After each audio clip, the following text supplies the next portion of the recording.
que se mueven fundamentalmente a través de dame lo mío, ¿no? La lealtad política está supeditada a la dádiva.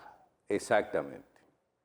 Entonces, hago esa aclaración para decir, ya no tenemos como telón de fondo el fantasma de la reforma fiscal. Es un fantasma, pero está ahí, ¿eh? Pero ya está, como que no hemos olvidado un poquito, ¿no? No, porque el propio presidente ha dicho que... Entonces, como decía al principio, este momento parece como muy opaco y muy gris, ¿verdad? Muy opaco, muy gris. Es decir, porque además se fortalece el desinterés de la gente por la política. Se ha fortalecido la antipolítica, que como muy bien dicen los politólogos, es una forma de hacer política, ¿verdad? Y sobre todo el desinterés por la práctica partidaria. Por eso, o sea, hablar de participación partidista en este momento es como no entender lo que es la sociedad dominicana en este momento, ¿no? Entonces estamos en presencia del endiosamiento de la comunicación. Hay un amigo que ha puesto énfasis últimamente, que está aquí precisamente, en las redes sociales y cómo los comunicadores parece que son los nuevos dioses. Porque la política, los comunicadores parece que son los nuevos dioses. Porque la política en tiempos modernos se expresa a través de la comunicación. De la comunicación. Claro. Claro, así es. Las redes sociales son los que están acaparando la atención de la gente, ¿no? Y tú lo ves, yo veo gente. Yo estaba viendo ahorita un programa que se dedicó a hacer el programa entero sobre la deportación de haitianos. ¿Tú ves? Y un problema fundamental que tiene sobre todo el movimiento social en la actualidad es que hay una disputa entre quienes asumen la lucha por problemas que vienen producto de la migración como tema central y otros que viven en el esquema antiguo de la lucha solo reivindicativa. Entonces la comunicación ocupa es fundamental en este momento, ¿verdad? Pero bueno, voy a seguir señalando... O sea, la comunicación entendida, qué se dice y cómo se dice. Y cómo se dice. Pero el problema es que, bueno, por ejemplo, lo que acaba de pasar en las elecciones de Estados Unidos, la comunicación jugó un papel fundamental. Así es. Yo nunca había escuchado tantas mentiras en una campaña electoral. Pero lo que más sorprende es que la gente se creía esas mentiras, sobre todo que venía del litoral de Trump, ¿no? ¿Verdad? Eso tiene una razón de ser porque los norteamericanos le compraron el relato a Donald Trump. Sí, se lo compraron. Se lo compraron, es decir, la obviamente. cantidad de insultos y difamaciones que tuvo la campaña de Donald Trump le dio resultados. Claro. 312 delegados para... Sabes que allá las elecciones son indirectas, no se eligen al presidente, sino que se eligen por estado. Sacó 312 cuando debió sacar 270. Exactamente. Es decir, además se alzó en muchos años por primera vez con la mayoría de los senadores y se alzó también, igual que lo tenía en las elecciones pasadas, con la Cámara de Representantes. Es decir, tiene el poder absoluto Donald Trump. Claro, Hay una explicación. Es que los conflictos que se han dado en el mundo, los desplazamientos humanos, y también lo sufrimos aquí en términos de discurso racista, xenófago, dan cabida a este tipo de discursos y le echan la culpa de todos los problemas que tiene la sociedad a los migrantes como tal. Y Donald Trump asumió eso como discurso, pero también es lo que pasa en Europa ahora mismo. Los desplazamientos humanos benefician a los sectores más conservadores o sea, no en base a un despliegue propositivo ni conceptual que Donald Trump gana las elecciones, ¿verdad? Estamos claros en eso, ¿no? Ni tampoco ético, ¿no? ya, sino en base a lo que yo señalo, esa cantidad de mentiras, difamaciones. ¿Cuál es la propuesta económica de Donald Trump? Bueno, Reducir el Estado. sí, bueno, Esa es una de las propuestas, exactamente. ¿no? Ahora se está hablando hasta de quitar la institución educativa federal. La especie de Ministerio de Educación de allá. Sí, y todo un esfuerzo.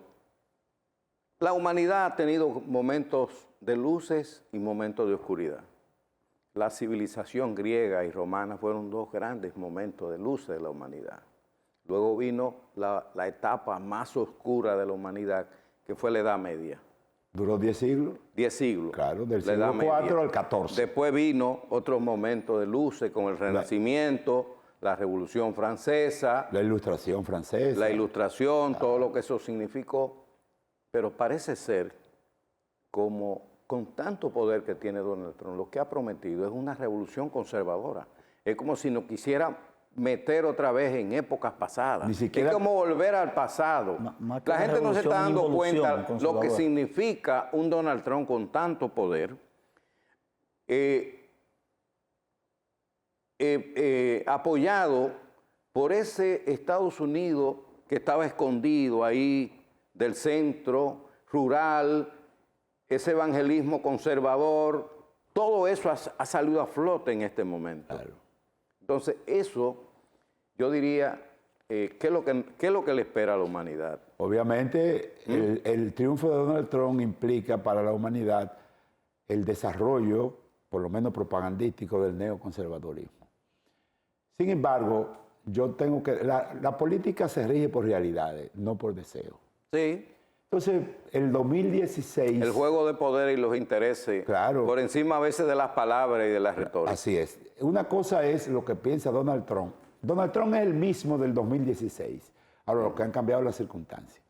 Es decir, vamos a ver si todos sus propósitos e intenciones, que la tiene igual que el 16, o quizá más profunda que el 16, él podrá, en un mundo en el cual se generan situaciones distintas a las del 16, entre ellas la que Estados Unidos está en una crisis de operatividad en cuanto a sostener el gran imperio norteamericano, en una etapa de crisis norteamericana, con la irrupción de un multilateralismo en el cual el mundo de hoy parece que se está afianzando. Ya el monopolio de lo que es el imperialismo norteamericano, como le llaman tradicionalmente a la era norteamericana, está en descenso. Vamos a ver si todo esto a nivel global influye en la política interna. De por sí, incluso en las elecciones de ahora, de noviembre, influyó e impactó a lo interno de los Estados Unidos los elementos que están gravitando en la esfera de lo global, ahí en esas elecciones. Como también influyó en las elecciones, obviamente en la etapa de gobernabilidad deberá influir también. Pero eso es una especie de interrogante. Vamos a ver cómo viene Donald Trump. La sociedad norteamericana, Estados Unidos, es un país que ha tenido grandes avances, sin lugar a dudas, para la humanidad. Incluso su independencia, fue el primer país independiente en este hemisferio, el primer país republicano, ¿verdad? No, Haití fue primero que... O sea, Haití y Estados Unidos fueron los dos primeros países republicanos de América. Pero Estados Unidos primero. Sí, claro. Pero a final del siglo, quería poner del siglo también, XVIII. Haití fue a principios del siglo 1804. Exactamente. Entonces, sin embargo, como muy bien, yo leí un artículo, me pareció brillante, en el New York Times. A la gente... es que Donald Trump se parece también mucho a lo que ese verdadero país, lo que ha sido Estados Unidos.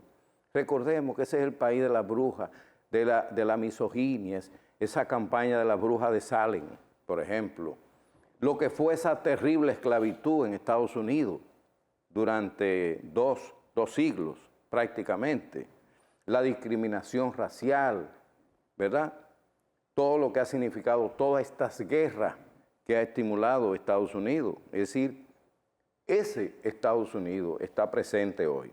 Entonces, yo digo que este es el momento que le ha quitado a esta coyuntura el momento gris y opaco, que es la victoria de Donald Trump. Eso es lo nuevo, eso es lo más importante en este momento. Y para concluir, señalo que hay 3 elementos que debe tomar en cuenta este gobierno. A propósito de que estamos hablando de la figura central en este momento, la figura política, como tú insistes mucho, es Luis Abinader, una figura... El liderazgo. El liderazgo de Luis Abinader. No el presidente, sino el liderazgo. El liderazgo de Luis Abinader. Entonces, hay 3 elementos. Primero, cómo serán las relaciones de Estados Unidos, del Estados Unidos de Donald Trump con el gobierno dominicano, ¿verdad? Sabemos que las relaciones en general fueron buenas con Biden, pero hubo siempre tensiones con el tema de la migración haitiana, ¿verdad? Ese fue el momento de más tensión. Ante un presidente que promete deportar los inmigrantes en Estados Unidos, habría que ver el impacto que eso va a tener en la economía de Estados Unidos, como lo está teniendo aquí, que la economía un poco medio se paralizó en algunas áreas en el mes de octubre. El segundo elemento que hay que tomar en cuenta es cómo va a funcionar en los 3 años y medio de este gobierno para una gestión adecuada y que permita la continuidad del PRM en el poder. Y la parte más terrible, que yo la veo ahí en mi bola de cristal, la soledad del poder. Los gobiernos, cuando tienen límites ya definitivos, determinación, se va agotando su poder político. ¿Cómo sorteará el gobierno de Luis Abinader ese agotamiento natural que viene a los gobiernos que tienen límites, y este tiene un límite en el 2028? Creo que hemos hablado demasiado, ¿verdad? Sí. Debemos hacer una pausa ahora.